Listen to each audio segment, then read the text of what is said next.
Ho, ho, ho. Welcome back to another Dissect That Film Christmas special.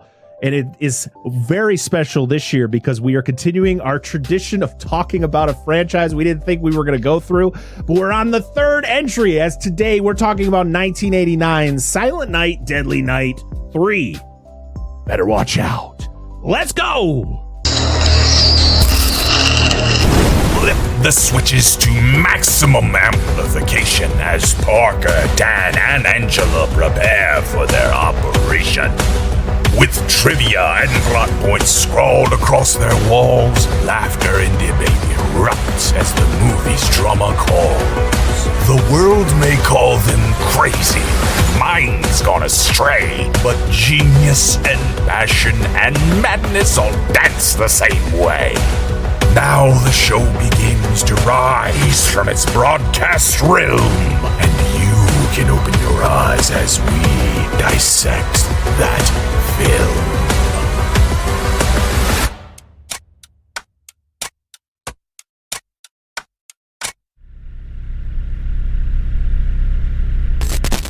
What's going on, everybody? Welcome back to the Dissect That Film Podcast, a podcast that dissects the good, the bad, and the ugly of cinema. I am your host, Brett Parker. Joining me, as always, are my wonderful co-hosts, Dan and Angela of DNA Gaming. Hey! And joining us is another first-time guest, and we're so excited to have him here. We have one of the hosts of the Reviewing History podcast. We got Brian Ruppert in the house. What's going on, Brian? Hey, how we doing, guys? Thanks for having me. Happy to be here. So happy to have you here. We love having first-time guests on, and hopefully, this all goes well for, we always say on our side, because the guests are always great. You'll come back and want to hang out with us even more.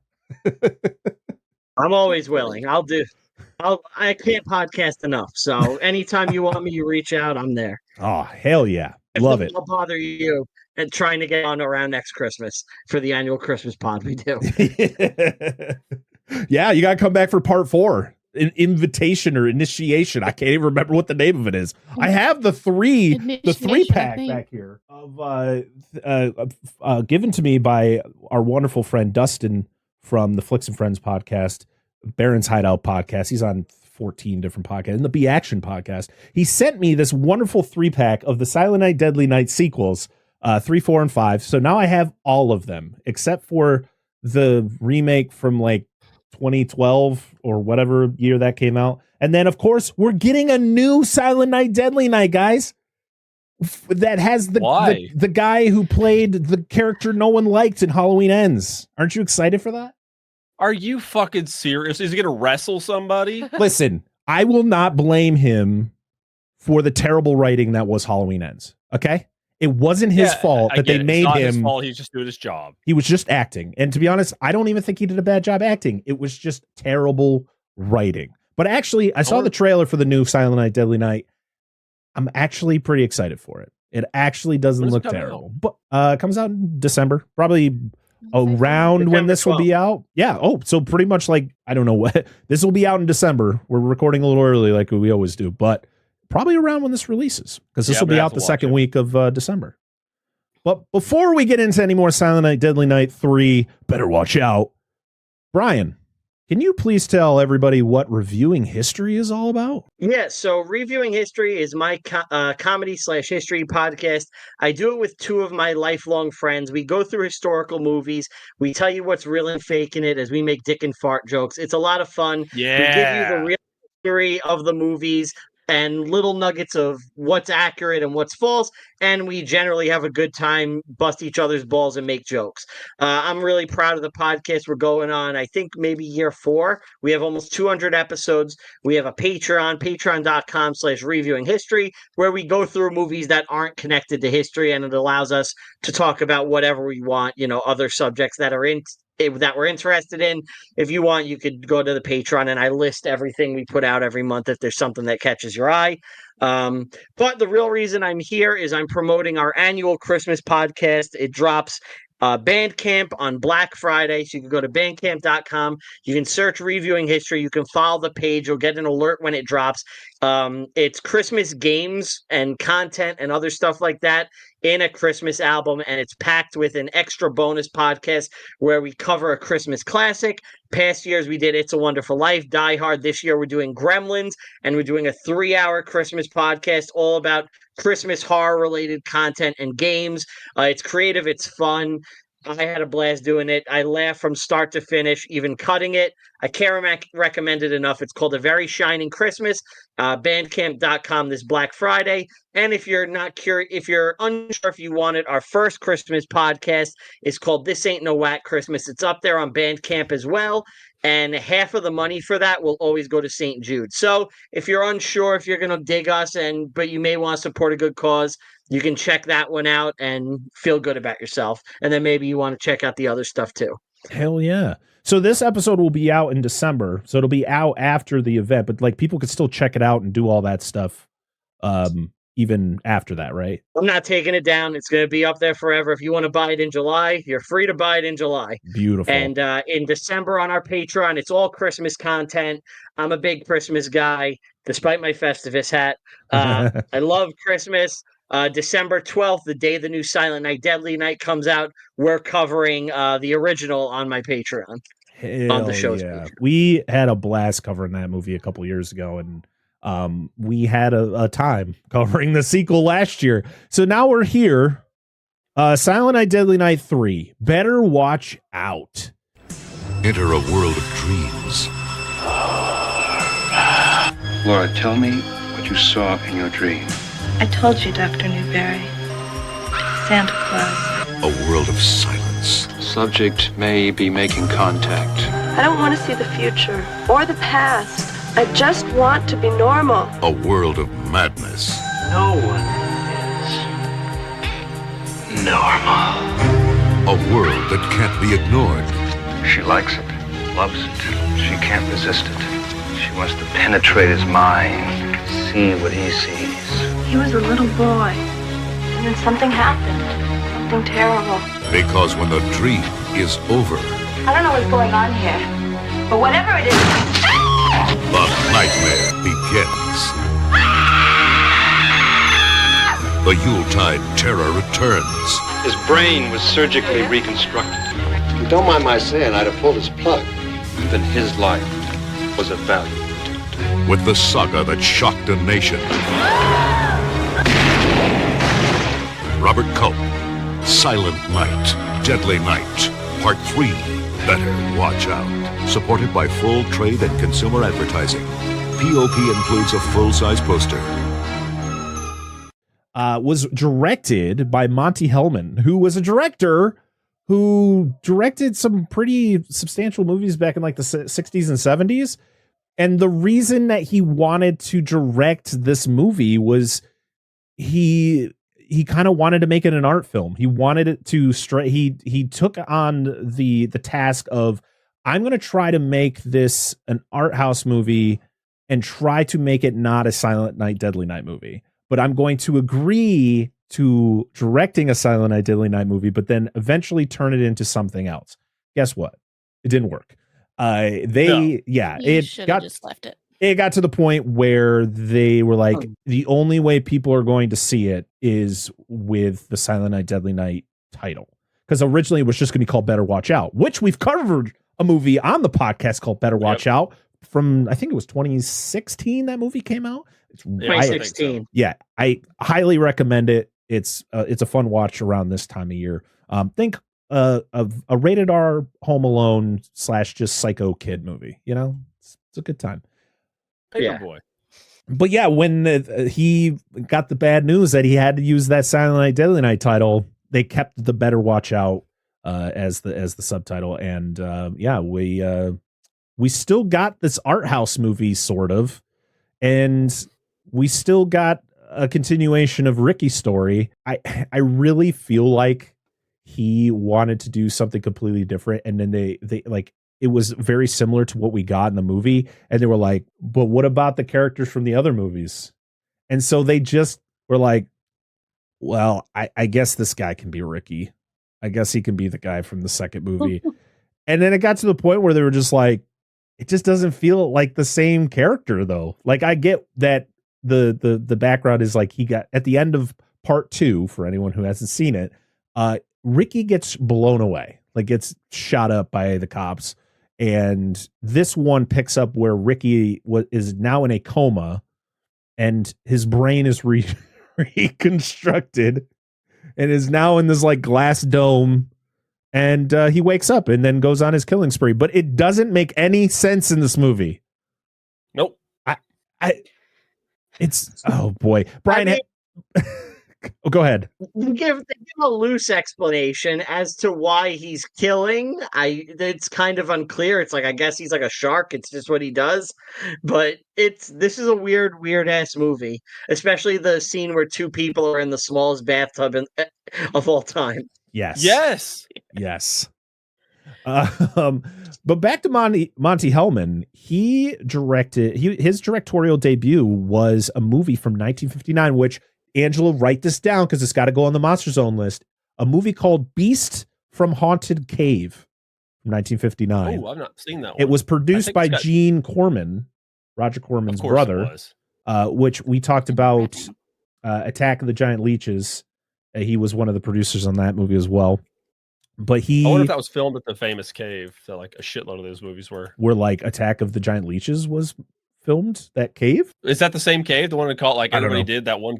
Oh, I'll look it up because like there's I know the what is it? Robot Monster was filmed there. Like a shit ton of movies were. But I'm gonna look. But yeah, he directed a couple movies that were big at the time. One was called Two-Lane Blacktop in 1971. Had James Taylor and Dennis Wilson. And then he directed a film in 1974 with Warren Oates called Cockfighter. Hey, I could do that. Are we just gonna sword fight? That's called fencing in my neck of the woods. That's fine. Okay. No, you know what I meant, Dan. You know the kind of sword fighting I was talking about. Oh yeah. Yes. He was also an executive producer on Reservoir Dogs in 1992. Really? Yeah. How the fuck did you get tied into that shit? I don't know, because after this movie, he didn't direct a movie till 2006. So that's a gap. Yeah. I don't know if this was the reason direct why. To jail is real. Yeah. This was direct to video, and I think that was the plan the whole time, because the first one was so controversial and the second one was just, in a lot of people's eyes, not good, because it was just hey, remember that last movie? We're just going to show you a bunch of clips from it, and then we're going to incorporate just random clips, and it's a movie. We're going to call it a movie. And it's literally only famous because of the line Garbage Day.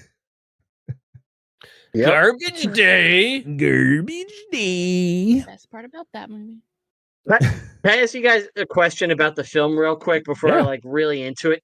I know it's 4:3, but it felt like extra tight, right? It felt like there's episodes of Seinfeld that feel like more spacious and they're in 4:3. This just felt so cramped every frame. I don't know. It did. It felt like everybody always had to be in like close proximity to each other. Like there was like no spatial awareness for any of the characters. Just like, why has this brother and sister got to be so close every time? Like, it's just weird. I literally thought she was going to sit in his lap at some point. I mean, she was. We'll talk about she is blind, so maybe could have been on accident.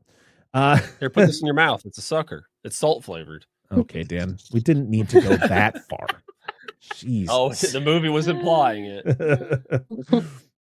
So this movie stars Richard Beymer as Dr. Newberry. Dr. Beymer was in the original West Side Story.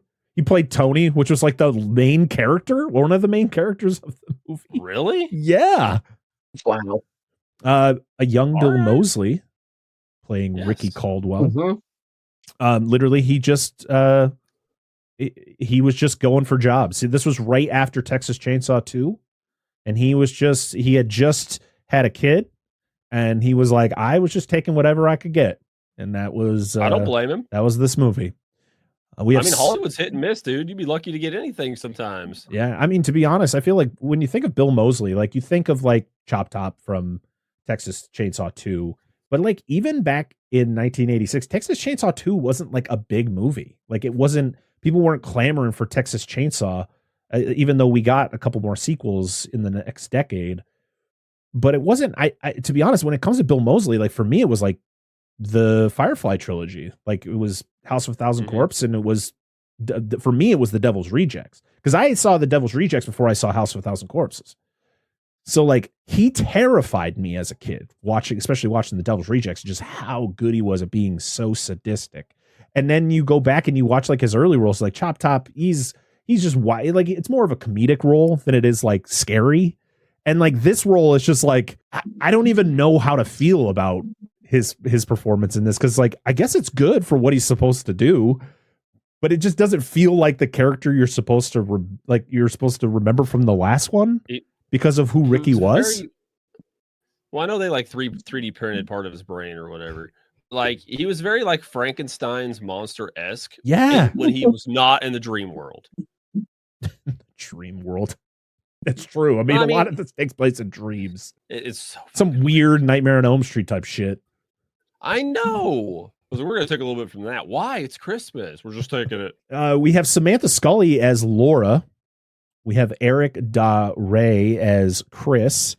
Laura Herring is in this movie. This was, I think, one of her early roles. She out of, when you look at the cast, other than like Bill Moseley and Richard Bamer, Laura Herring is probably like the next like biggest thing, because she was in like Mulholland Drive. She's been, I mean, she was in the Thomas Jane Punisher.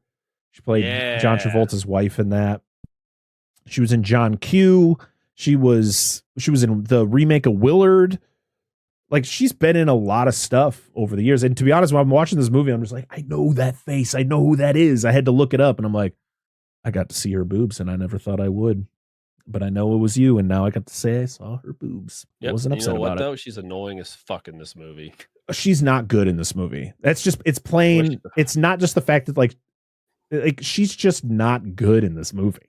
Like it's literally what we always talk about. It's the cue card off camera, which is like, what's my line?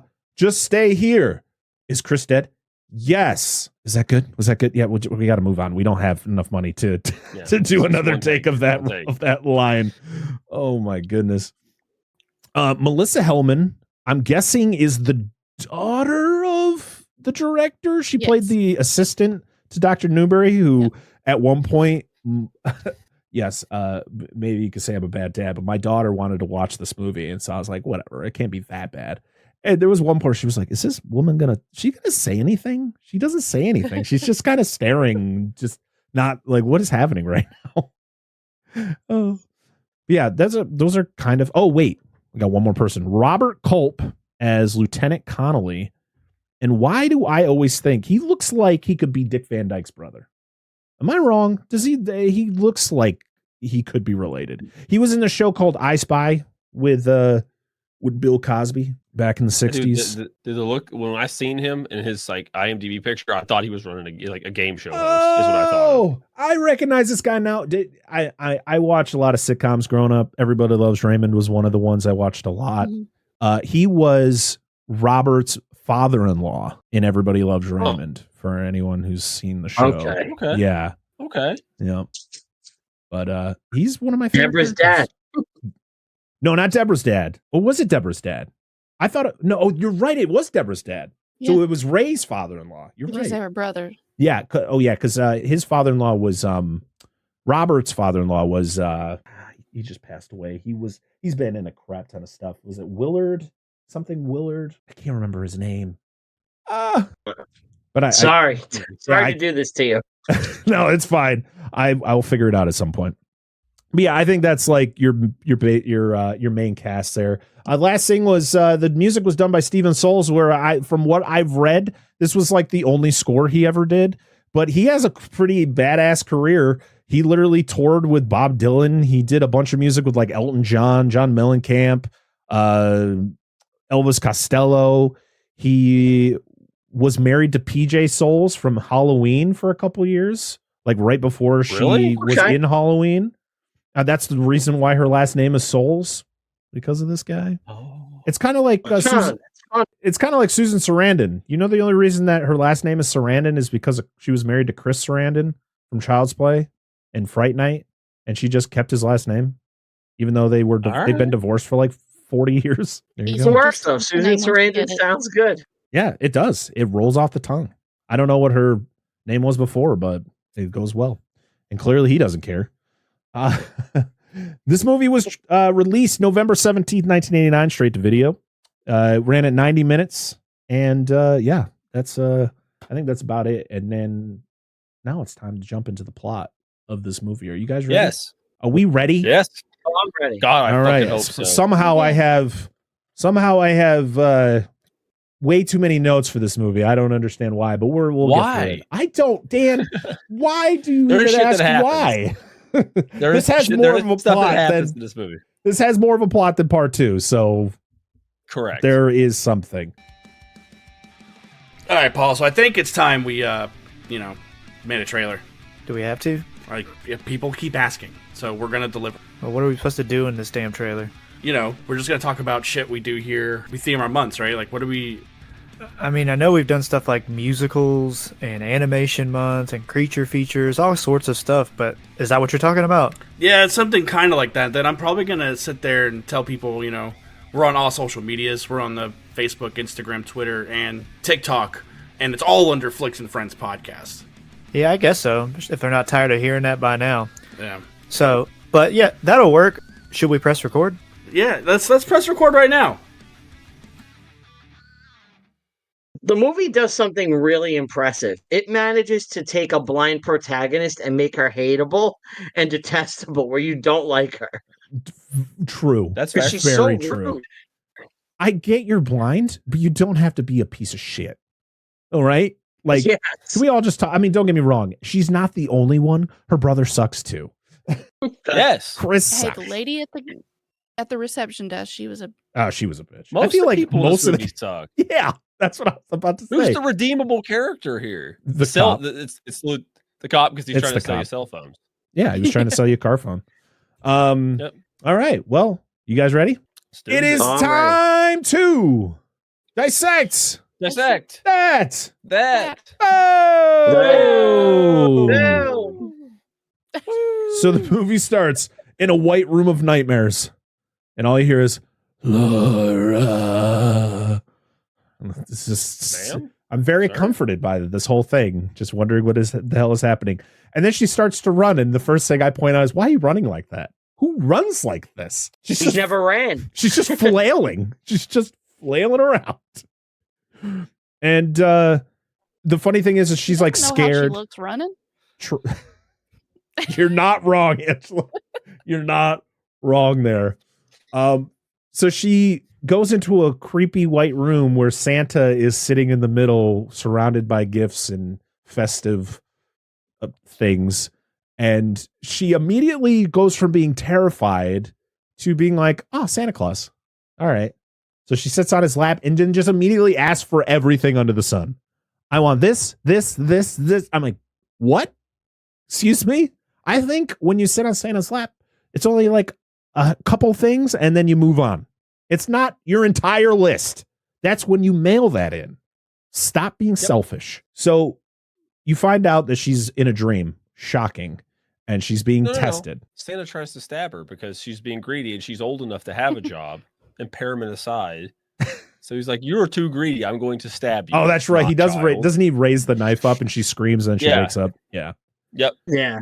So yeah, you find out she's getting tested, and she's getting tested by this doctor, Dr. Newberry, and he's annoying, man. He's so annoying because he's so like philosophical with everything he talks about, and it's just like, get out of your own ass. What are we even talking about right now? And it's this is the kind of character. Oh, good. No, keep going. This is the kind of character that says a bunch but doesn't actually say anything. Nothing truer could have come out of your mouth, because it was just like there was a lot of times where he just kept going and it went from words to just the sound of adults in the Peanuts shorts. Yeah. Like, wah, wah, wah, wah, wah. I'm like, what are you talking about anymore, dude? Like, You may not know. Those people are literally the most annoying fucking people on the planet. It's just people like, we get it. You're smart, but like, don't talk to me like I'm a fucking idiot. Okay, let's just have a normal conversation. He's like the reverse Dr. Loomis, where Dr. Loomis wants to kill his murderous, like, patient. This guy's like, I have to help him recover and heal his brain and uncover secrets of the lost aspects of the mind. And it's like, what are you doing, dude? You had to put his brain in a jar for this? Yeah. And I'm just thinking, but why? It's just that Ryan Reynolds meme where it's just like, but why? Yep. And he's got to do the whole thing where he's like, I think she's made contact, but I think she's playing some childish games with me because I know what she's doing. And you're like, bro, what are you, like, even his assistant's looking at him like, what are you talking about? Like, shut up. Is she gaslighting with a serial killer? I'm so confused. Like, she's like, I'm not telling you. Nothing happened. Nothing. Oh my God. And how many times are they going to show us Ricky's parents dying? Just constantly showing that one scene from the first movie. And this time, unlike number 2, where they decided they didn't need to show the mom getting her shirt ripped open, they were like, no, you're gonna see her boobies again. Fuck it, you don't get garbage day, but you get tits during assault. Mm-hmm. You get non-salted tits later.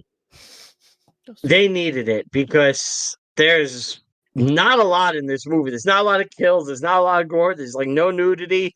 It's like, all right, let's sprinkle in the good one. Let's bring it back to a scene that like it's not even good. You're like, you see him, but you're like, the context of the scene makes me uncomfortable. Let's move on. So she does. All I could think of is when she turns around and tells the doctor that she doesn't want to be part of the experiments anymore. All I could think of is Holes, where it's just like, I don't want to do this anymore, Grandpa. That's too damn bad. Yeah. Well, my mind, entirely different sector for that whole conversation. Parker's like, you know what this made me think of? Holes. And I was like, weren't we just talking about a woman getting raped? And he's like, I was like, completely different. No, not like that. No. I know you explained it, but like during the event, my mind had not reached that conclusion yet.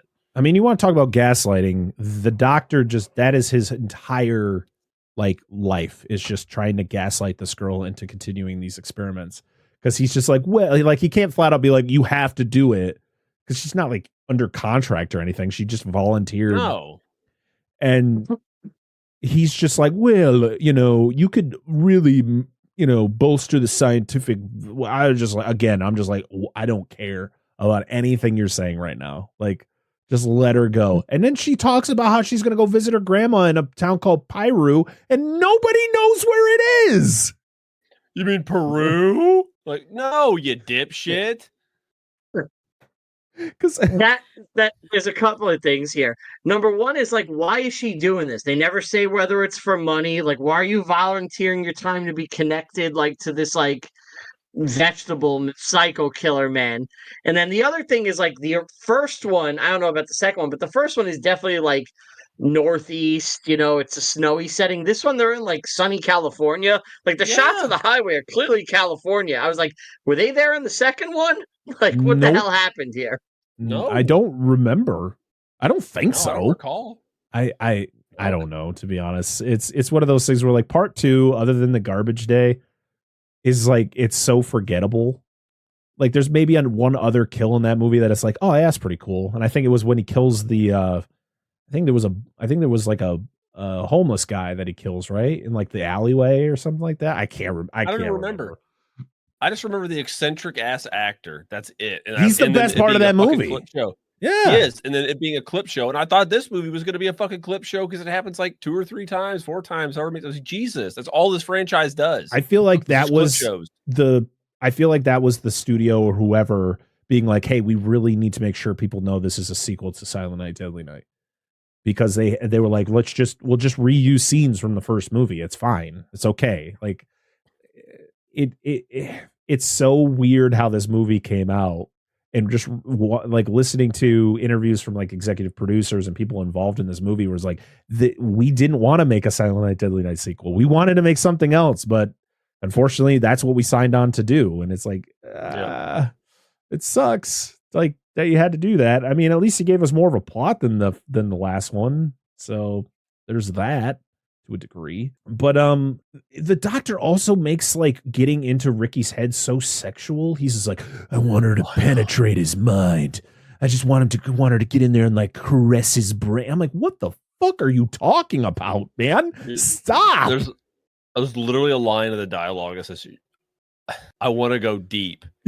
She likes it. Yes, and then immediately goes, I want to penetrate his mind. So it literally was, he wants to go deep. Like, you're stealing. That motherfucker was stealing my dialogue. Now I can't even say anything about that now. Like, he's taken all my material. I'm done. Like, I'm dry this movie. It's just wild. Like, he goes full bore into this role, but it was like no one pulled him back. Like, we know you're a good actor. Like, I'm not saying this guy's bad, because clearly he's not. He's been in some pretty iconic movies. But like, you were just going way too hard on this. That it's not that serious, man. But I guess it also could be the director who was making those type of movies kind of being like, I want this to be a deeper psychological like breakdown of the human mind or whatever, where it's just like, bro, this is a Silent Night, Deadly Night sequel. What are we doing? What are we talking about?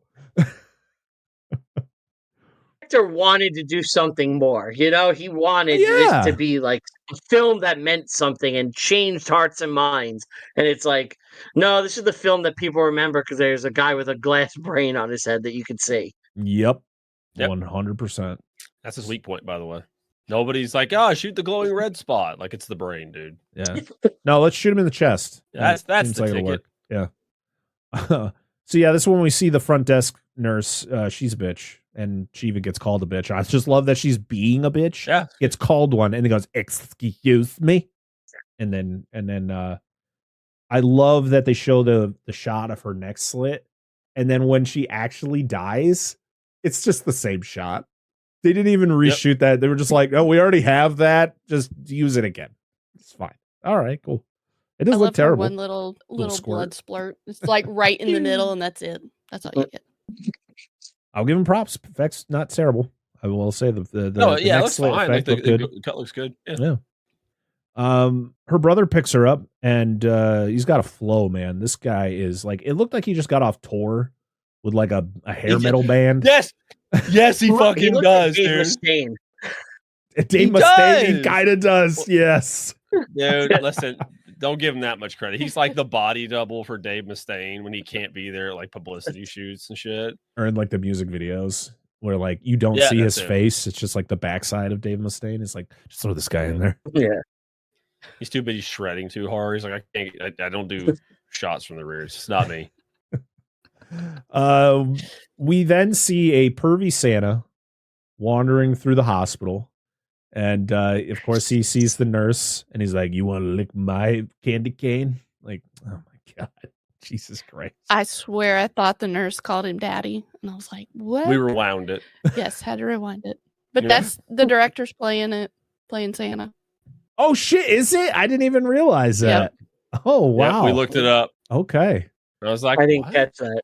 I didn't either. I mean, to be honest, I didn't know what the director looked like. And I I think I stopped the movie after it ended. Like, I didn't watch any of the credits. So, good. Apparently it's uncredited. It was on IMDb. Oh, okay. But you can tell by how he looks. I'm like, I'm like, why did you have to do that? That makes sense. Don't worry, nurse. I'll slip you a candy cane later. Well, he says you want to suck on my candy cane or lick my candy cane.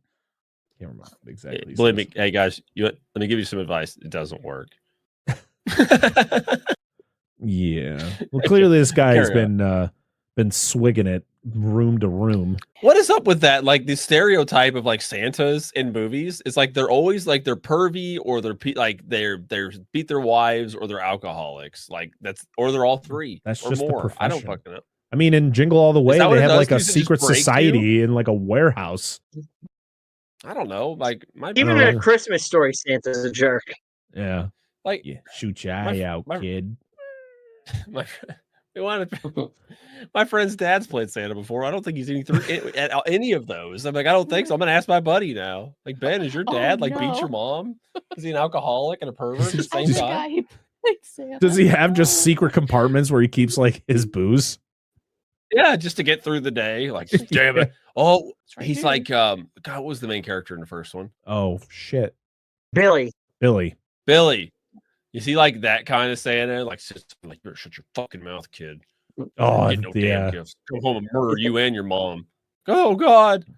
Well, they have to incorporate the whole him seeing red, and that's what triggers him, because that was the thing in the second one was like Ricky was like red, like triggered him, and Billy was the same way because of all the horrible things that they saw when they were kids. But so he's like a bull. I never saw the second one. Yeah, the whole thing is like, of course, like Ricky and Billy, they see their parents die by a Santa. Like we see the scene twice in this movie.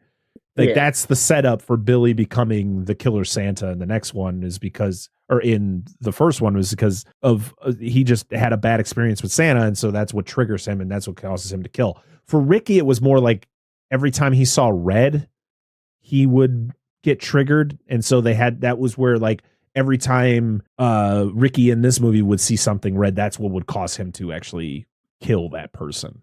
Well, remember he sees the Santa gunned down in front of the orphanage, and then he sees his brother killed in front of him too, dressed as Santa. Which they don't show Billy getting killed in this one. Was weird. They only show the Santa that showed up, and the cop just is like, "Everyone move over! I'm just gonna randomly fire at this guy." Like, he's got something in his hands.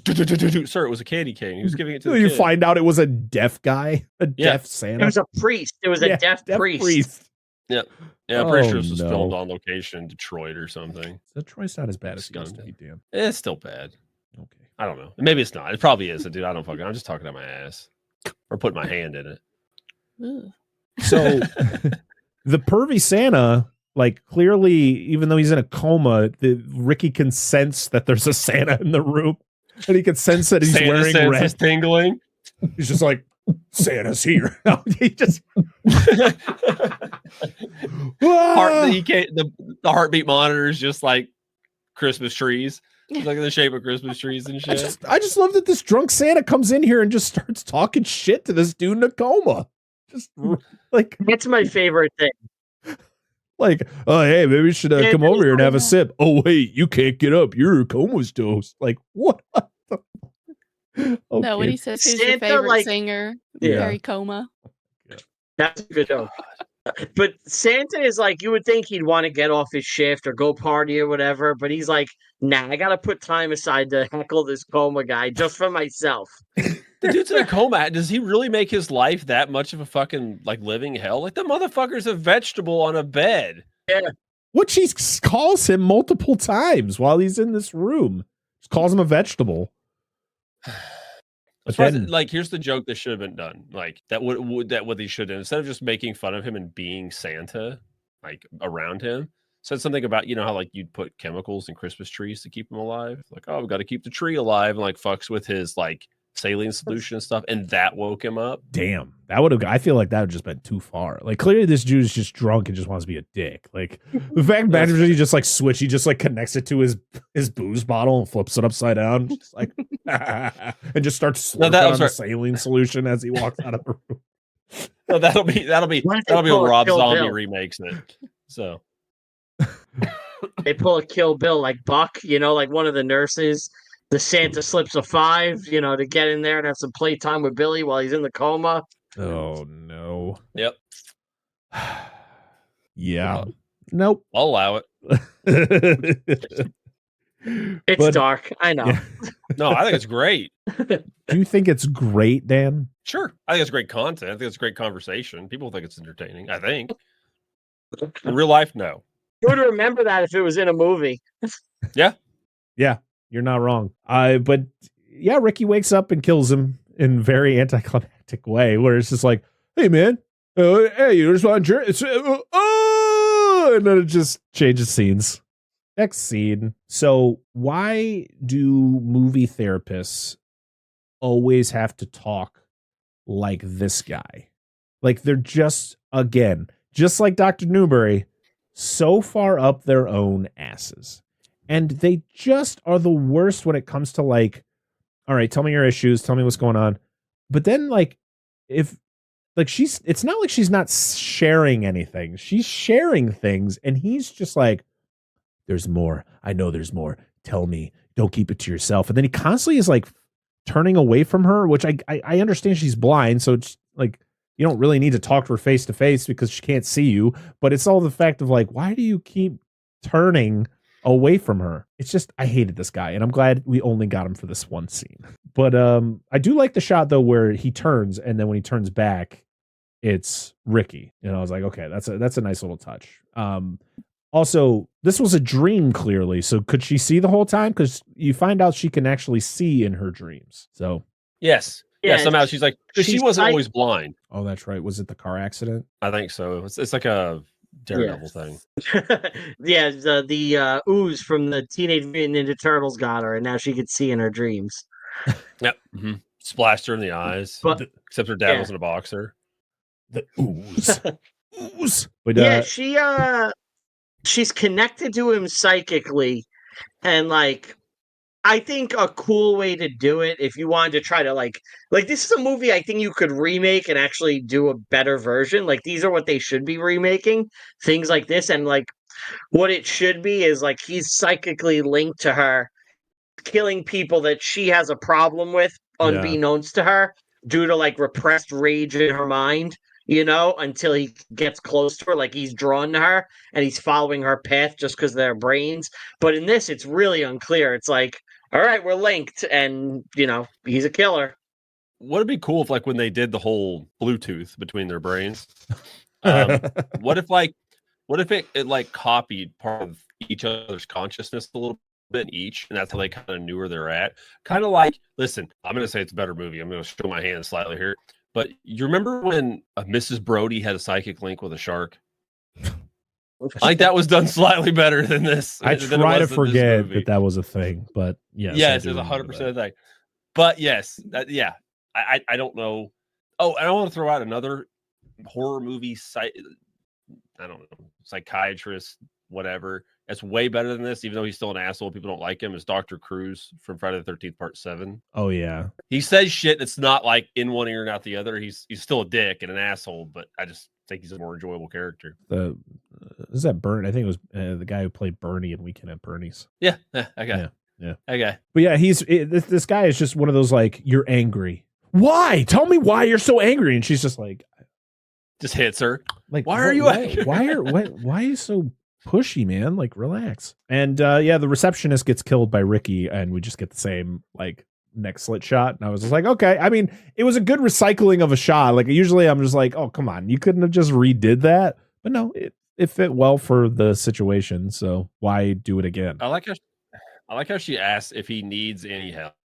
Like clearly, you can see his brain. I can see his brain, man. Clearly, he needs some help. He needs some. They needed him to have like a giant. Yep.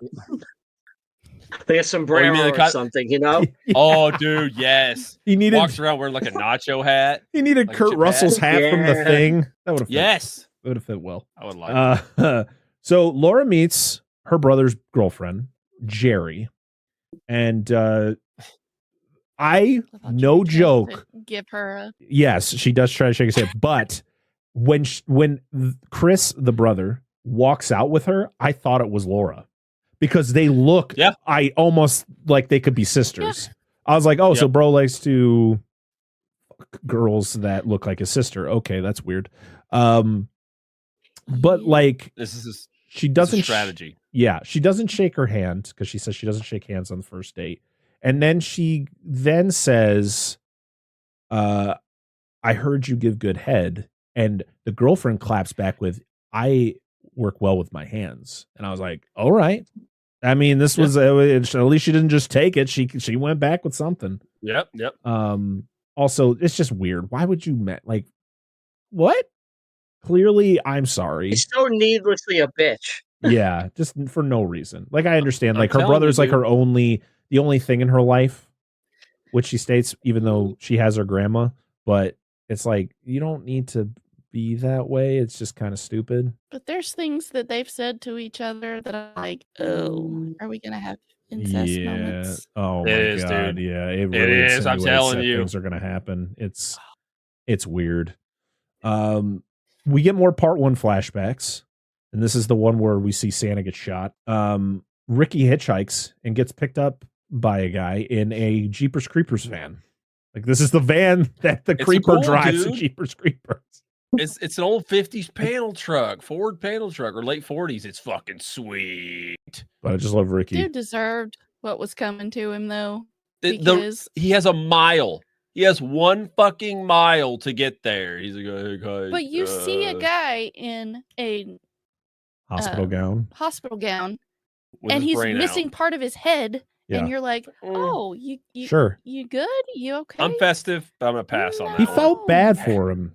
He felt bad. I don't care. So this, the guy who picks him up was played by Carlos Palomino, who was a professional boxer.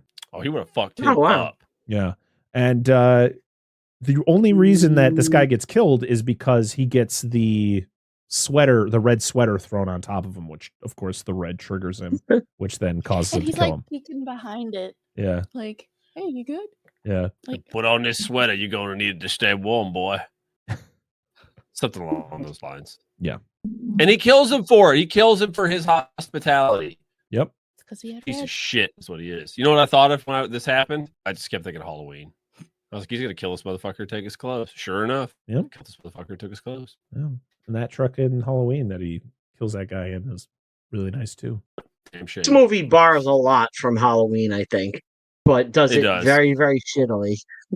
Yes. Again, this movie also didn't know what it wanted to be because it wanted to be one thing. It turned out it had to be another thing. That is why this movie is what it is. We then go to a gas station where the attendant is watching, I think it's a Bela Lugosi movie. I didn't look up to see what it was, but I feel like it was Bela Lugosi on screen. It was not Bela Lugosi. It was Boris Karloff, wasn't it? Boris Karloff. Yes, Boris Karloff, and it has... Yeah, that's what I blanked it. Okay. What was the other guy? Jack Nicholson. Yeah, Jack Nicholson's called in The it too. Fear, and it was directed by this guy too. Oh, wait a second. He's like, I'll put my own fucking movie in this movie. I was like, you cocksucker. Was it Ride in the Whirlwind? No, it's called The Fear. Or The Terror. Or The Terror. Sorry. Oh, he was okay. Not his second movie. Yeah, it was his second movie. He directed. I guess he wasn't like a director for very long though, because he's uncredited.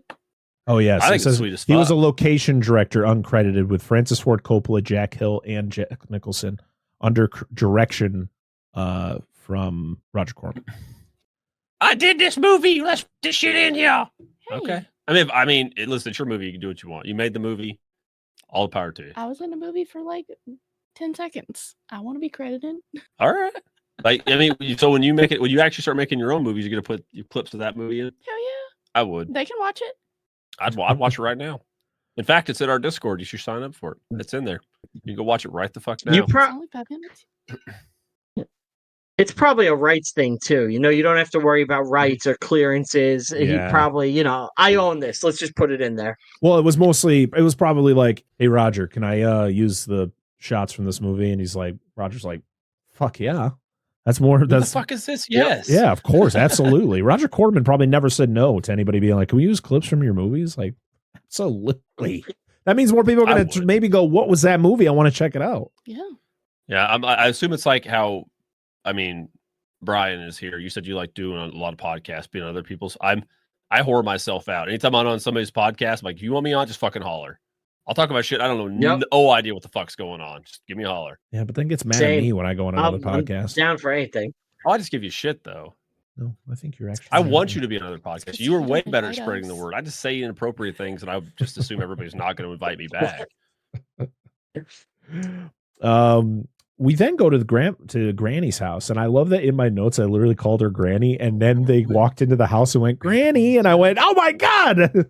I think that's like a first for me where I actually wrote because I didn't know their names, I just put like Granny or just random description, and that's just what they're called in the movie. Like, never happens for me. But yeah, we're at Granny's house, and she's way up past her bedtime, but she's making this Grandma? It's dark, like.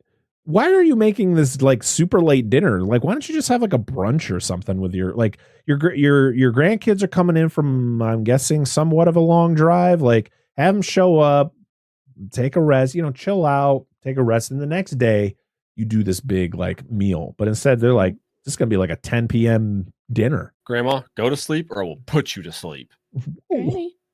But But guess what? Granny doesn't have a lot of time stuff. left. She's got to cram as much in as possible.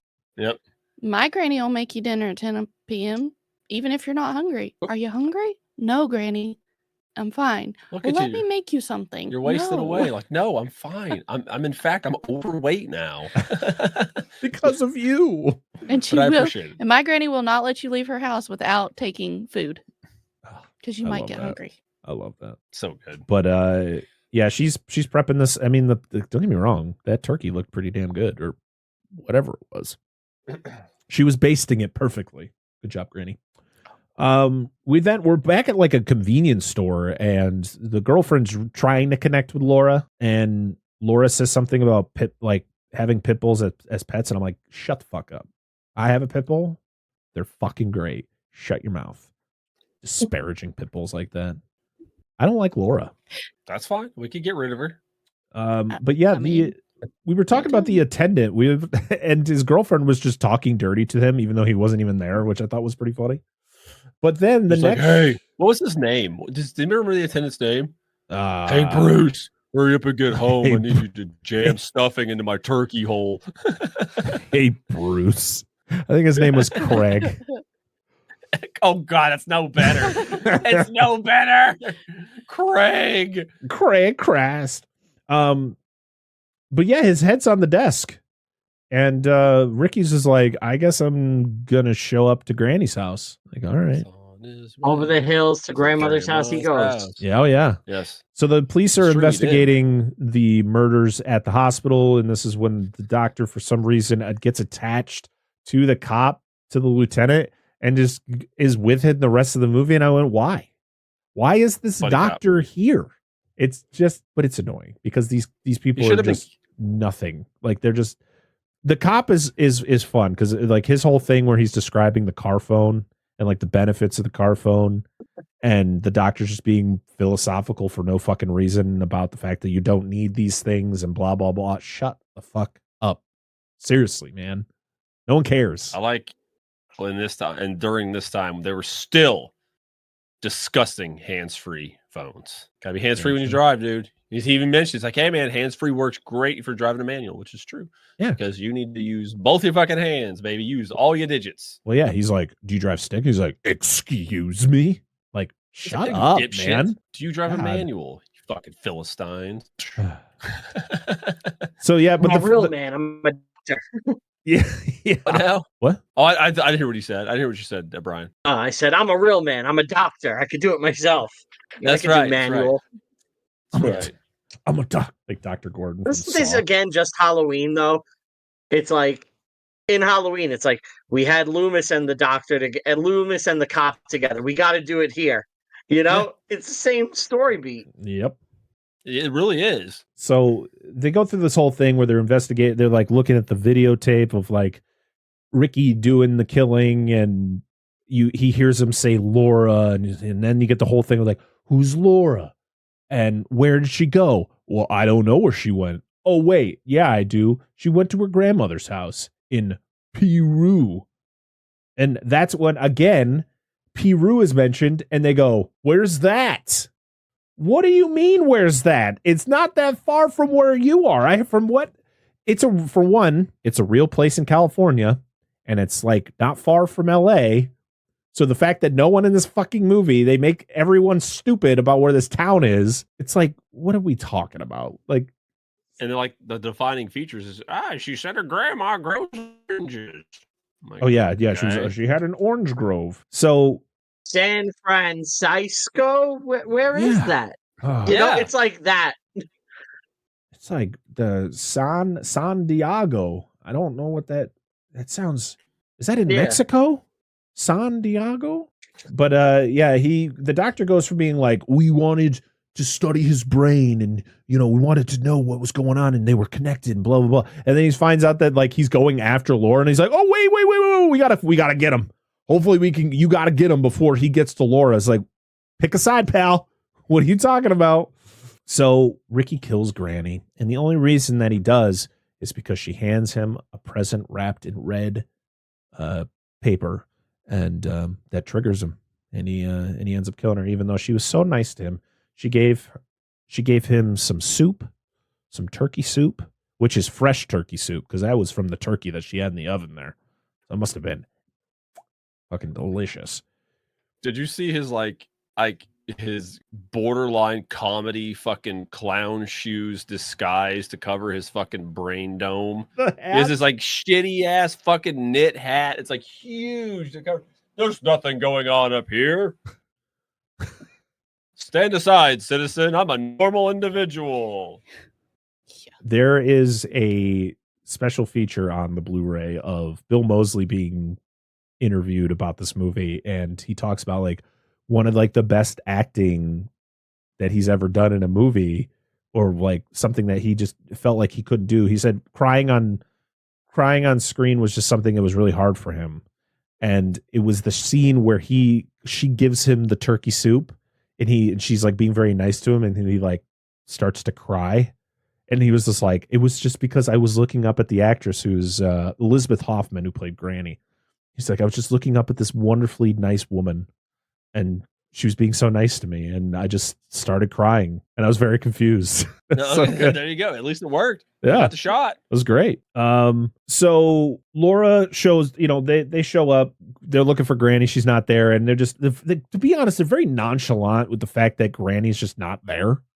Like, it's just not normal for her not to be there, and they're just like, she's gotta be somewhere. Like, maybe check to see if her car's there. Like, if her car's still there. Silver alerts all the time. Yeah, like, oh, she could be over at her neighbor's house. Like, I don't, what? Like, you guys just don't seem concerned that your granny is just gone. She's just gone. Yeah, Chris is. Oh no, it's Eric. Is it Chris or Eric? Chris. It's Eric's the guy that played. Chris is like, yeah, I don't know where she's at. She'll turn up. I'm gonna go fuck my girlfriend. Do you want to come with? Yeah, he literally was like, so horny that he just didn't give a shit about anything other than, nope. I want to get my girlfriend upstairs. Another thing, the girlfriend goes up to take a bath. Never been in this house before. Didn't even meet the owner of the house. But fuck it, I'm going upstairs, getting naked, taking a bath, and then having sex with my boyfriend in the bathtub. In the smallest tub known to mankind. Yeah. Well, that's why she couldn't even get her whole body in there. That's why the titties were out. That's why they were right above the water. Yeah. Yeah. You gotta get titties, man. Gotta have them. Yep. That was my favorite scene in the movie. It's a great scene. I will never complain. I will never. And see, in this context, unlike the mom's assault scene, this scene is like, I can enjoy this because it's just they're there. Yep. So they're fixing to have a good time. Mm-hmm. As a viewer, you should be having a good time. But I'm also like, I was because of the way I watch movies now. Thanks to this podcast, I was going, how comfortable is this encounter gonna be? It has to be super. Foot is in his ass. Like, did he just kind of like scoot her up, and then he just had to kind of like move her real fast? Well, like, I want to know what she did to offend him when he first got in the tub. You don't see anything, but he's like, "What are you doing?" And he like scoots away from her. She like flicked it. You got my bean purse. Her foot hit some ball. Probably. Her toe went like right into his holes and slid forward. Whoa! Yeah, he's like, whoa. It's a little looser than I thought, Chris. It's the soap. Oh yeah. It's the soap. No. You remember those little when we were kids? You guys, I don't know about Brian because I don't know how old you are. You remember the little rubber monster things you used to have? Yes, on the tip of they your had the little arms. That's exact. Yep. That's exactly what I thought of on his toe. Oh, that was fucking perfect. Oh my god, that's so great. And again, as I stated before, no one knows where Pyru is. It's very confusing to me, but it's a mythical land in fucking Narnia. I don't know, man. Pyru. Closet. I haven't heard that name since. It doesn't exist. So Chris and his girlfriend show back up, and they're watching a movie. Laura's watching. Well, she's listening to the movie. She's not watching. What movie is this? This is another one where I was like, "What is this movie?" I did a short search, couldn't find it. I wonder if it's another one of his movies, of Monty Hellman's movies. Oh, it'd be so because funny. he did some westerns. He did Ride in the Whirlwind, which was another Jack Nicholson movie. He did The Shooting, which was a western that also had Jack Nicholson. So this was one that where it was like this the movie was crazy because I was like, I really want to know what it was, because it was kind of like this weird Prometheus type thing where it was like, because Prometheus was the one where the bird constantly plucked his eyes out, right? Or the one who kept eating his, what was the legend or the mythical, the legend? Yeah, because he gave humanity fire. Right. But this was the one where like this bird is just dive bombing this dude and plucks his eyes out. And then like fluff, he's like, ha, mission accomplished. And then it was like, you know what? I'm going back, and just keeps like dive bombing. I was like, what is this movie? I need to know. That's what I just want to know. Hey, if anybody listen, anybody in the comments, comment and let us know if they know what movie that is.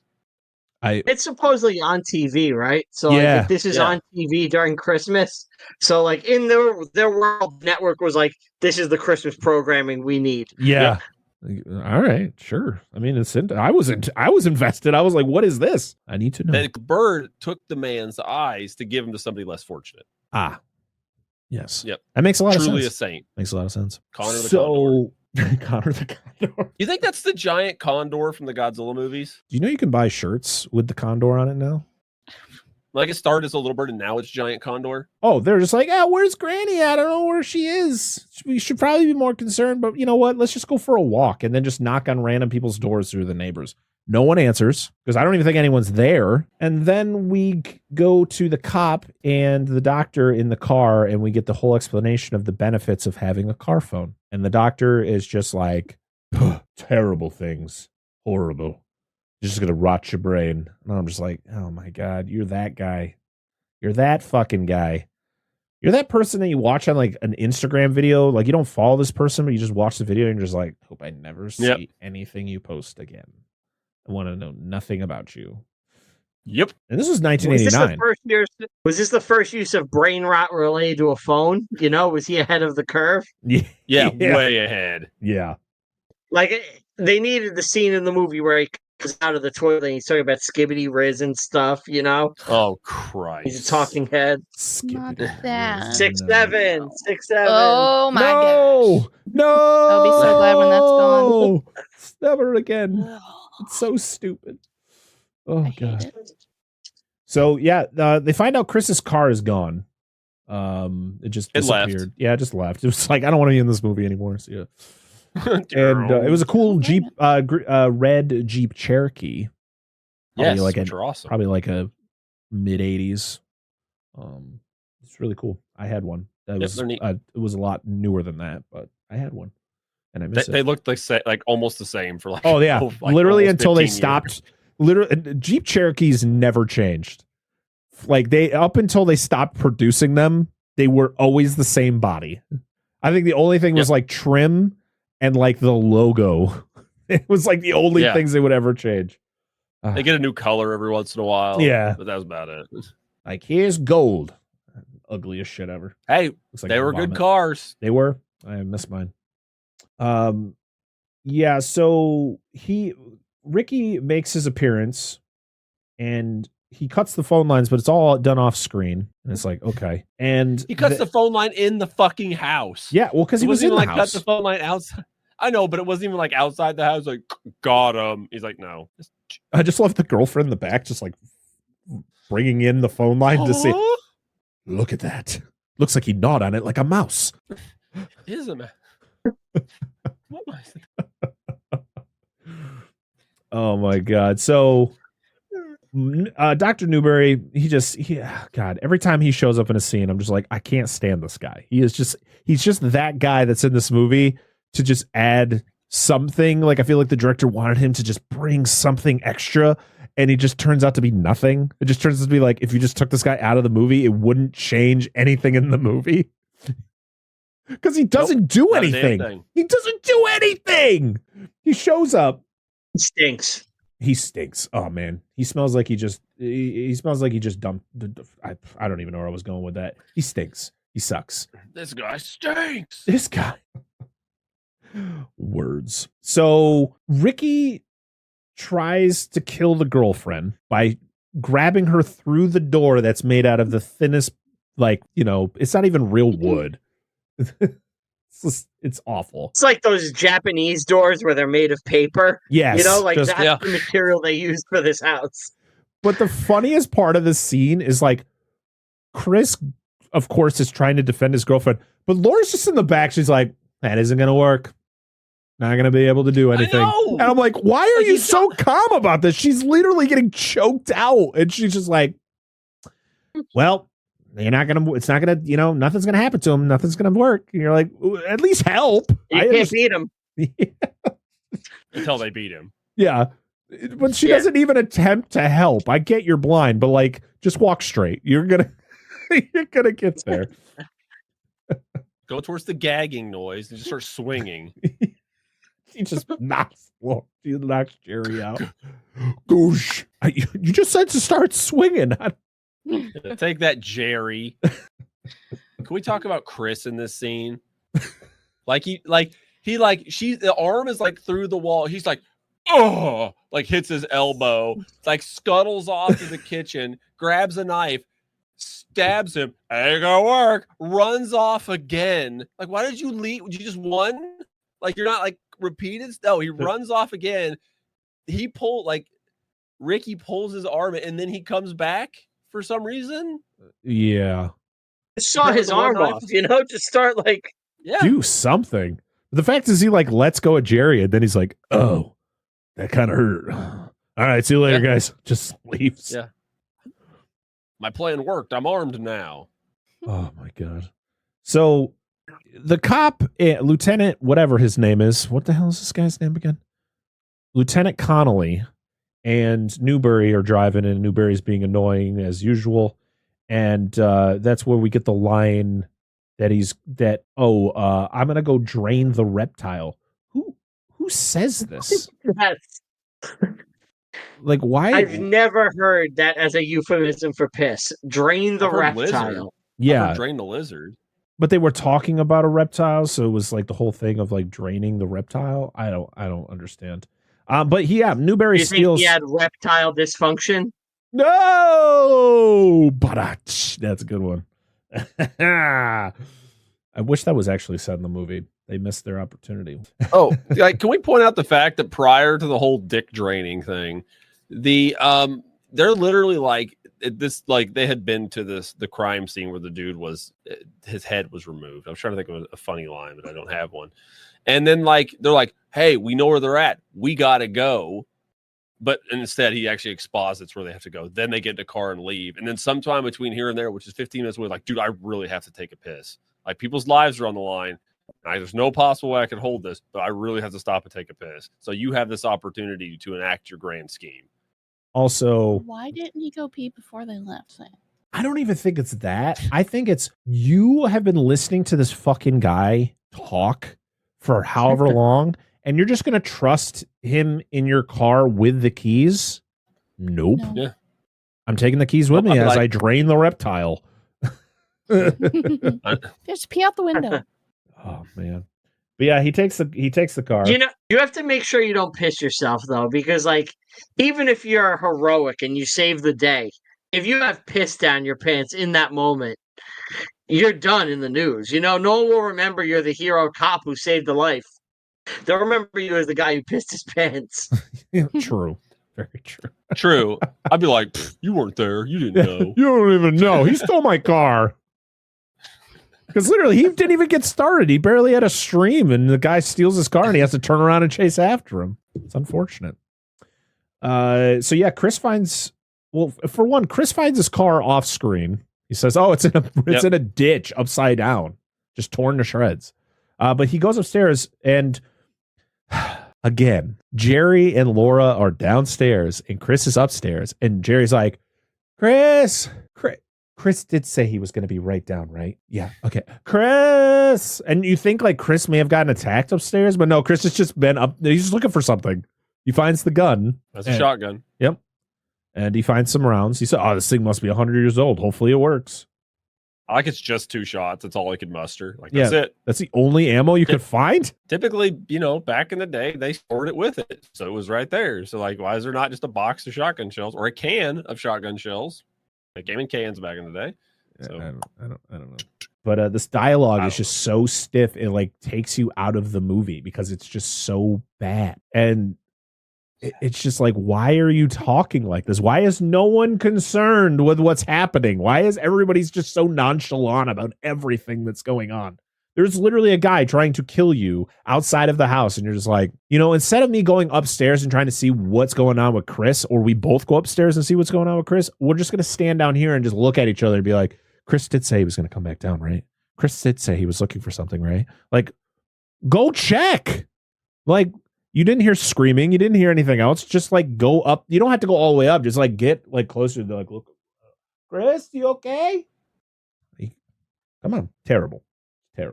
Yep. But Ricky kills Chris. At least that's what you think. I like how he just falls from a tree. Yep. Yeah. Like he has no idea. Did he fall from the tree, or was he on the roof of that like overhang there? I don't know. Yeah. I was like, it makes sense. Are you going to like. It's really unclear. Yeah. Yeah, it really is. He just kind of like materializes from the sky, like the bird in the movie we just watched. Yeah. Very true. So he just like descends from the heavens. It was foreshadowing. Yep. But he also kills Newbury. Stabbing him in the shoulder. Yeah, which this was the shot where I was just like, this, like the way that Newbury ends in this movie just proved the point that he didn't need to be in this movie. Because he literally is doing like the whole, oh, I understand you, Ricky. Let me understand you more. Like, you're not a bad person, blah, blah, blah. And then Ricky's like, nah, I'm going to fucking stab you. And just guts him. And then leaves him there and just like pieces out. So that's why you need the Dr. Loomis approach to psychiatric patients. Develop a burning hatred, shoot first, ask questions later. Yeah, tell everyone you see how they have pure evil in their eyes. I'm not approaching a guy with a bloody knife holding it like this. I'm not going to approach him just casually with no weapon. Hey. Just like, Ricky. Take my hand. Yeah. Touch my hand. Come with me, Ricky Bobby. He ain't first or last. So like Chris, this may be the best dialogue, and this is just being sarcastic here because the dialogue is atrocious in this next scene. Because literally, Laura and Jerry are like they threw like this dresser in front of the door. And they're like exhausted. And Laura's like, she's visibly upset. But Jerry's just like no emotion from this girl. And Laura just goes, is Chris dead? And Jerry just goes, yep. Like, what? And Laura's like, I loved him so much. He was all I had. And Jerry goes, yeah. I loved him too. He was cool. Yeah, he was a pretty cool dude. It kind of sucks. He's dead. I'll just move on now. And you're like, what the fuck? Inheritance. It's so bad. Oh, it gets worse. And then Ricky just Jason Voorheeses his way into the house, just crashes through this window. And why of all times now do we end the subtlety? I don't know. Like, they just picture. I got this. There was just like no rhyme or reason for why half the things happened in this movie. But let's start wrapping things up. We gotta kill everyone, get to the final girl. Let's go. Yeah. We don't need any more exposition. We don't need any more like soppy bullshit. Just let's get to some more killing and end the movie.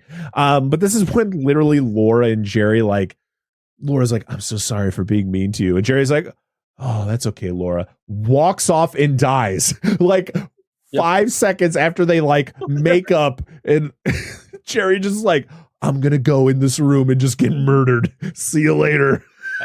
That's because Laura knew. They said she was a clairvoyant. She's had visions. She's like, oh Jerry's going to get fucked. Oh, I might as well apologize to her and make it right before she dies. I'm going to apologize now because when she's done, somebody's going to fuck my brother. It's so funny. I laughed out loud when this scene happened where it's just like, I'm sorry. Okay, bye.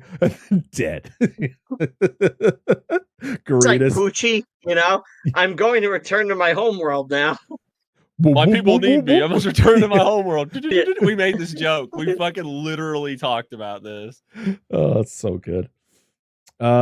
We then like the whole setup with Laura is like, I feel like the direction was just all over the place for her because she wanders into the room that Jerry dies in because Jerry gets like yanked under the bed. And then Laura goes, a fucking wide bed. Yeah, it is. That's like, how wide is that bed? I don't know. Is that like a California king? That's what I said. It was a California king. Jesus Christ. It's either that. It's like on the left side of the room and the whole right side's open. Just pull her all the way through. Yeah. But Laura goes into that room and she, feels the dead body of Jerry. But then she can sense that Ricky is behind her, and she's like, I know you're here. And then she like walks up to him, touches his face, and then as soon as she just nicks the little metal helmet he's wearing, she freaks out, runs into the bathroom. We missed a pivotal scene earlier where she's standing by the window and Jerry appears in the window, and there's like a 3 seconds, and then she reacts to it. Is that the scene where she walks up to the window and like slams her hands up against it, and Ricky's hands are there too? Yeah. Is that what you're talking about? And there's that delay reaction. Yeah. I was like, excuse me? Where she just stares at him and then goes, ah! Yep. Like the delayed screaming is all over this movie. It's like, again, she just touches his face, but as soon as she touches that metal, she's just like, fuck that. Like, I didn't sign up for that. She has a metal allergy. Gross. Ew. It's so gross. He was thoroughly enjoying her touching his face. Oh, yeah. I did like the fact that like the whole brain like glass helmet thing was like so weird, but I do like the touch of like the droopy eye and stuff, because like he was shot like 6 times. 6 times! He was shot 6 times! And so you like, I like that, but the helmet thing was just a little out there. It's a bit much. Yeah. Very Dr. Wily-esque. I don't know why. I just feel like it'd be a Dr. Wily thing. Oh, man. Or Dr. Wheelo for our Dragon Ball fans. Goku, your body belongs to me. Ricky's the strongest fighter. Oh, my God. So she escapes. You know, Ricky crashes through the bathroom, and shit. Boom. Yeah. We then get Ghost Granny in the basement. She's like, with snap peas. Why has she got the peas? Like in death, she's still making food. I gotta make it for all the turtles. She went to heaven, but she has like it's technically, she just has to make food for the rest of her life. Like, what the fuck is this? Snap peas. It's what she likes to do. You know, that's the afterlife for her, baking and cooking for her family. Yep, that's true. And then she's Don't worry, like, dear, when you're dead, I'll make sure you're not hungry. Yeah. Unfortunately, in your old form forever, but you know. I know, like, you don't get young again. You still have to look like Granny. You know, you still got to be making food. Like, well, you didn't get to eat my dinner I was making for you before I was brutally murdered. Last time I offer anybody a gift or food. She literally tells her to use her power. And guess what, guys? She doesn't use her power. Got the touch. Boo, boo. But that's the thing. That's the thing, Dan. She doesn't use her power to defeat him. She just says things and hits him a couple times, and then she magically turns the lights off. Yeah, she turns the lights off. She hits the and it's still way too bright in the movie. My favorite shot in the movie is it's supposed to be dark.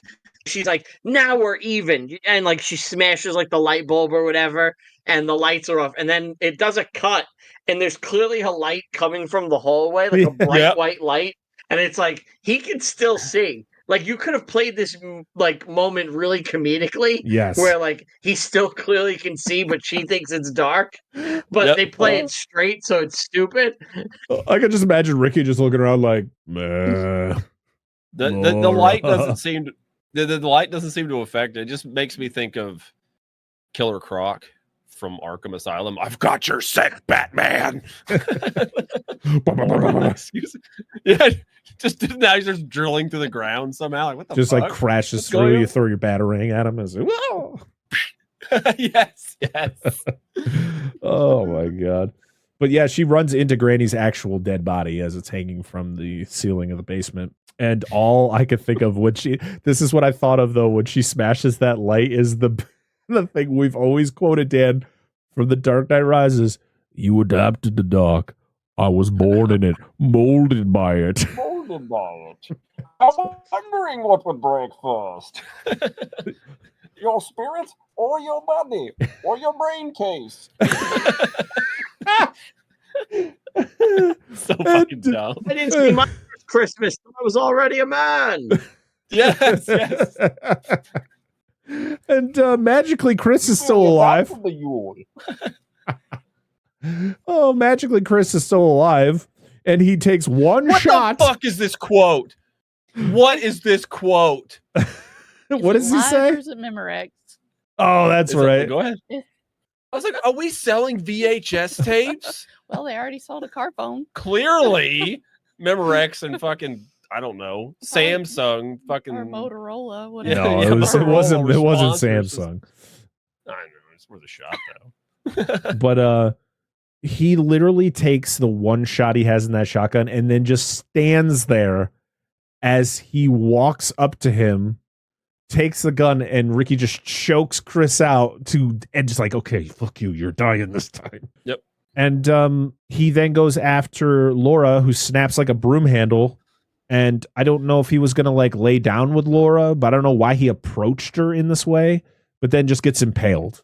And then he's down for the count. I just wanted to cuddle. Ugh. It literally looked like he was going to get on all fours and like lay with her. It was like, why did he get down like that? It was just weird.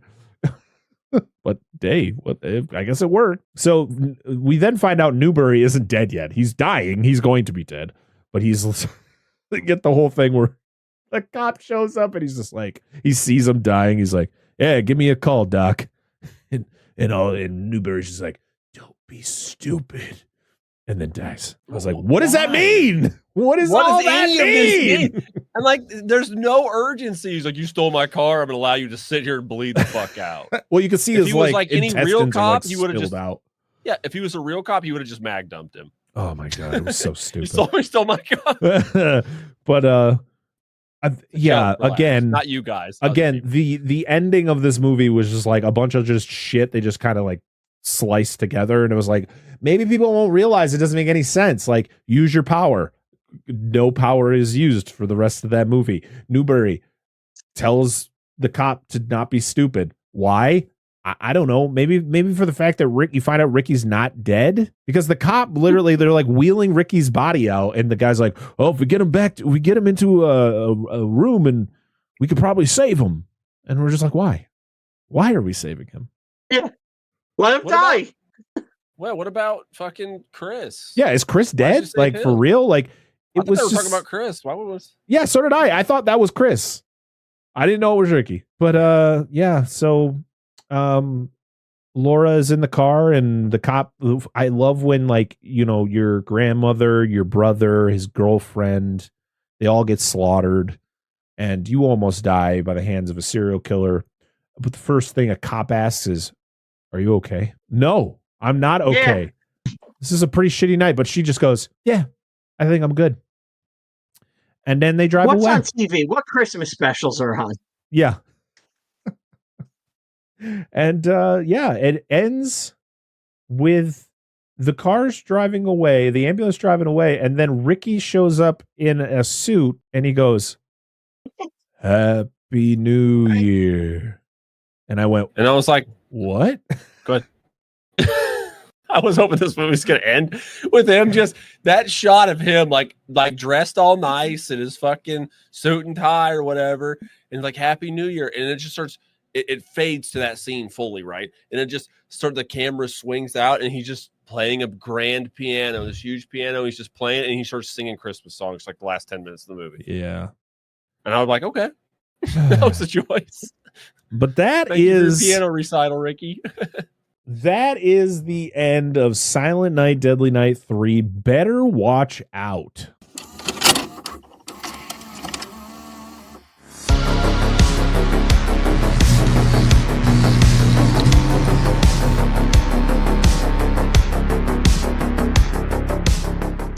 Hey horror friends, welcome to Tomb of Terrors. I'm Old Man Brad, your guide into darkness. Here, every episode is a journey into horror. I'm digging up the latest releases, having conversations with the filmmakers who bring these nightmares to life, or sometimes dragging in my friends to explore cult classics, like Bruno Mattei's Cruel Jaws. There's something spine-tingling around every corner.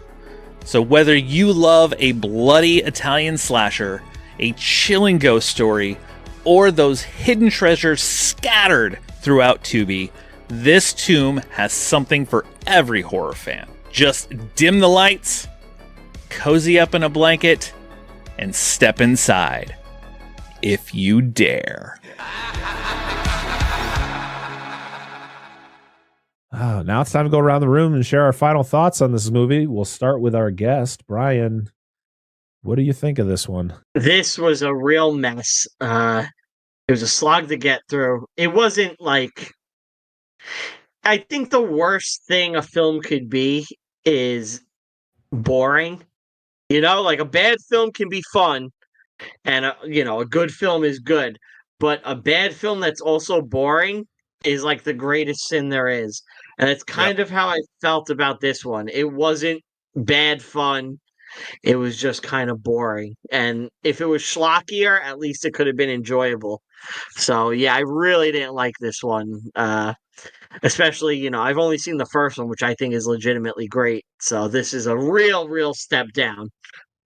Yeah. Angela. It was a movie. That's about it. There we go. We could have done without it. It got that It's a Movie seal of disapproval, as we'll call it.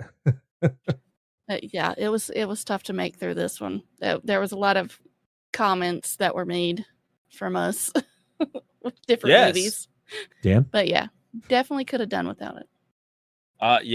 Like I'm with her, and I agree with Brian, dude. Like, this is the problem, is this movie's just fucking boring. Like, the characters suck. None of them are really interesting. The most interesting one, like we mentioned, was the lieutenant tried to take elements from other things. It ended up being partially a clip show, and it just makes you think I'd rather have just watched the first or even the second one. Yeah, the eccentric over the top acting is at least entertaining in the second one when it is there.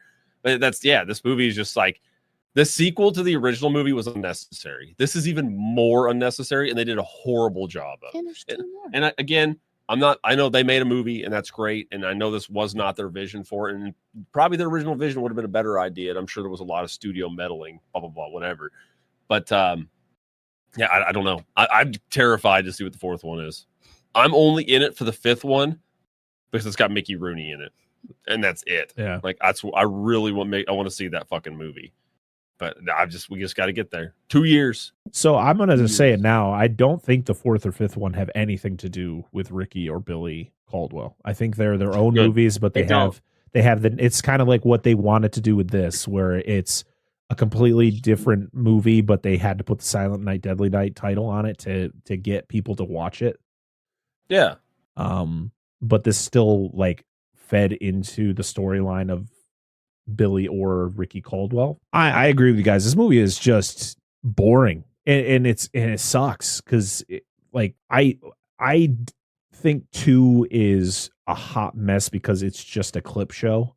But at least with the scenes where Ricky is there and doing things in like the modern day, it's more interesting than most anything we get in this. Like, clearly you can see that the director wanted to do something completely different with this movie, and he couldn't do it. And so he had to just kind of throw things together to get the movie we got. Yep. And it's unfortunate that had to be I would have loved to see what Monty Hellman, like, if he was allowed to do what he initially wanted to do. I would have loved to see that movie, because I think it would be a lot more interesting. But the problem is it was a mix of two different things, and they had to put them together, and it just didn't meld well. The characters are just like, every character in this movie is just like nothing. It's just nothingness. Yep. And the cop is like my favorite character, because he has a personality, and he feels like he's reacting to the things that are happening in the movie like the way you should react.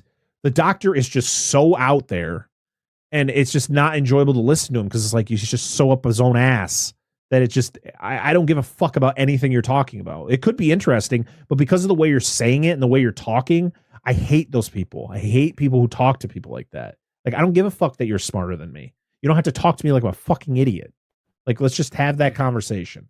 The main character, you're like, she's blind. You got to feel bad for it. I don't it sucks like that she's blind, but she sucks. Like, she's a shitty character. Her brother's a shitty character. The girlfriend is like Laura Herring. Hey, I'm glad you had a better career, because this was not good for you. Like, this was just bad. And I don't know when I'd ever go back to this movie. I really don't. I hope the next one is just at least fun. Like, that's what I want. Yeah.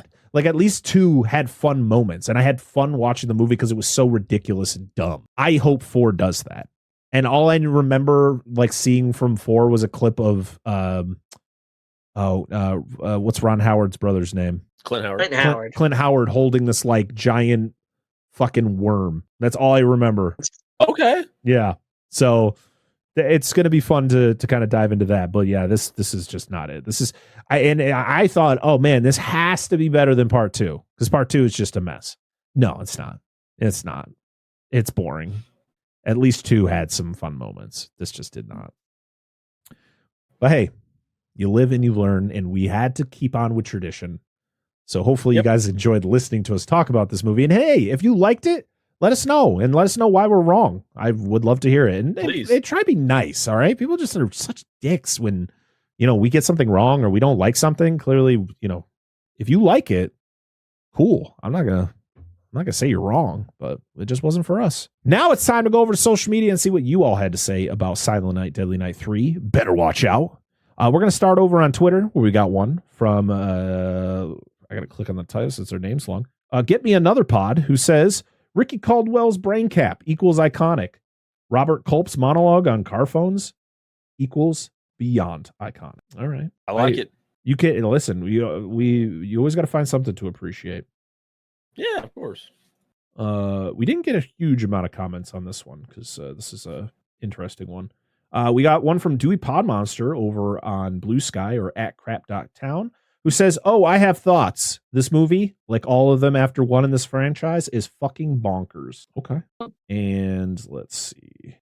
We got one over on Threads from Jack H8, who says, isn't the Nutso one where the killer's brain is in a clear dome on his head? The sheer insanity of it left me in hysterics. That's somebody, hey, we're finding a lot of people as long as you enjoyed it, I dig it. Getting some enjoyment out of this movie. And to be honest, the brain thing was funny, but it was just weird because it just didn't fit like the tone that they wanted with this movie. Why? I guess I'm not looking at Facebook right now. Nope, not for you. Nope, I guess not. Oh wait, I got there. Daniel Collins says, I have not seen this movie. I've only watched the first one and enjoyed it. You know what? Check it out. I'd love to know your thoughts on it, Daniel. Love to know what you thought of it. And then we're going to go over to our Discord where I think we got a couple comments on this. Let's see. Lo Wang just says, I have not gotten around to seeing it yet, but by this time this episode airs, I'll say it's the greatest thing ever, or I'll be so mad I'll go make my own Silent Night, Deadly Night movie with blackjack and hookers. All right. Okay. Yeah, I like it. I like it. I get the reference. Old Man Brad, his review on Letterboxd was 2 stars. It says 2 stars for this bold and weird change in the series. Also for Bill Moseley wearing his brain in a bowl the entire film. Yeah, yes, he did. So there you go. So that is it. That is everything for Silent Night, Deadly Night Part 3. Better watch out. This is our season finale of the Dissect That Film Podcast. This is the last Dissect That Film Podcast of 2025. I'm not going to say what we're doing in 2026 yet because we really haven't worked it out, but we'll be back. We do have a Monster Zone episode. Yeah, we're not going anywhere because the Monster Zone will be back next week for its final episode of the season. And then I was horrible. And I was thinking about it's on a movie that Dan is not looking forward to watching. It's for anyone who doesn't know, our next episode of the Monster Zone is on the 2016. Is it 2016? I think it is. Colossal with Anne Hathaway. So, what a way to end the year. You ever seen it? Nope. Dan has. Oh, we did. Yeah, my wife and I. Yeah. So okay. It's going to be interesting to see what that's all about. But I'm excited. But I'm also excited because I am actually going to do a re-release of an episode from a prior Christmas. I figured even if we're not doing something new, I wanted to push an episode out there that I feel people need to listen to because it's one of my favorite episodes we've ever done on the show. It was hilarious. I'm going to do a re-release of our episode on Rudolph the Red-Nosed Reindeer that we did all the way back in our first year of the podcast. Hell yeah. It was a fun-ass episode, and I feel like people don't listen to it enough, so I am going to be re-releasing it so that you guys don't have to like scroll through and click on it again. We'll just push it out there. So, yeah, that's the rest of 2025 for everybody to look forward to. Thank you so much for making this the best year of the show so far, and hopefully we can just keep making it better and better. So thank you to everybody in 2025, and we'll see y'all in 2026. But before we leave, we got to thank our guests for being here. Ryan, thank you so much for hanging out with us. Thank you, sir. With the ups and downs of the Discord being funky and all that stuff. I hope you had a good time. I did. Thank you. I love getting a pod and talk about movies. Even when the movies aren't good, it's fun to still see new things and hear new perspectives on it and talk about it. So this was a treat. I've been trying to, collab with you guys for a couple of years now. So I'm glad we were finally able to work it out and get it done. Thank you guys for having me. I'm going to plug my shit one last time. So, absolutely. That's what I was getting to. Yep. Reviewing History is my podcast. Check it out. We go through historical movies and we make dick and fart jokes. It's a lot of fun. You'll learn a little history. You'll watch some weird movies sometimes and you'll learn some stuff. On Black Friday, it's already out by the time this drops, but go to bandcamp.com. Check out A Very Shining Christmas, our new Christmas podcast.